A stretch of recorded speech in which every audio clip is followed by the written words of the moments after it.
भुजबळ साहेब, काल तुम्ही बारामतीमध्ये विधान केलं होतं की एका नेत्यांनी फोन केला आणि त्यामुळे विरोधी पक्षाने आले नाही.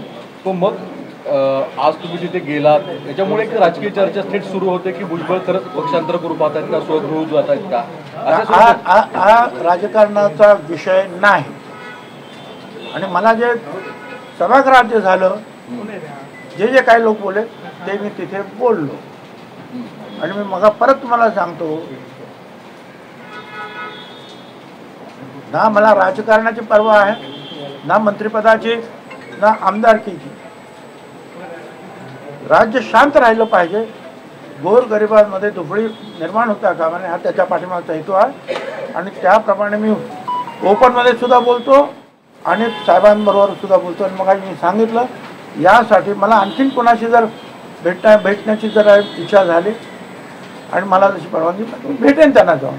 मला त्याच्यामध्ये कुणाच्याही घरी जायला, कुणालाही विनंती करायला मला जरासुद्धा कमीपणा वाटणार नाही. आपल्या पक्षातील सहकाऱ्यांसोबत आपली काही चर्चा झाली का? नाही. मी फक्त घरून निघताना प्रफुल्ल पटेल यांच्याबरोबर चर्चा केली होती आणि मी त्यांना सांगितले की मी असं पवार साहेबांना भेटायला जातो आहे काय, आणि माझ्याकडचे असलेली कागदपत्र सुद्धा मी त्यांना देतो आहे आणि या विषयावर मी चर्चा करणार आहे. या बैठकीत ते म्हणाले ठीक आहे की जा. या बैठकीमध्ये कोण कोण असावं? साहेबांनी काही नावं सुचवली की तुम्ही काही नावं सुचवली? त्यांनी प्रत्येक काय, कोण कुठे बोलतो, कोण काय काय बोलतो, काय मी अनेक नावं सुचवलं. मुख्यमंत्री तर आहेत, उपमुख्यमंत्री फडणवीस आहेत, अजितदादा किंवा प्रफुल्ल पटेल आहेत, तिकडे वडेट्टीवार असतात किंवा नाना पटोले किंवा पृथ्वीराज चव्हाण, हे सुद्धा त्यामध्ये त्याचे अभ्यासू आहेत. काय आपल्याकडून उद्धव ठाकरे आहेत, आणखीन कोणी असतील. आता हे असे आहेत.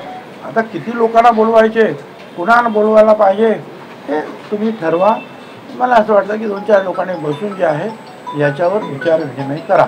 सर, पण राज्यामध्ये ओबीसी आणि मराठा गावोगावी आपण पाहतोय की वाद सध्या सुरू झालेले आहे आणि जातीचं राजकारण सुद्धा त्या ठिकाणी पाहायला मिळत आहे. या सगळ्यांसाठी जबाबदार कोण आहे?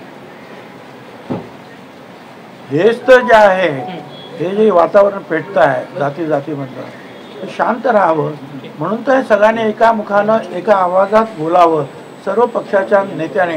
आणि त्यामध्ये राज्याचे ज्येष्ठ नेते पवारसाहेब सुद्धा असावेत, हा माझा आग्रह आहे.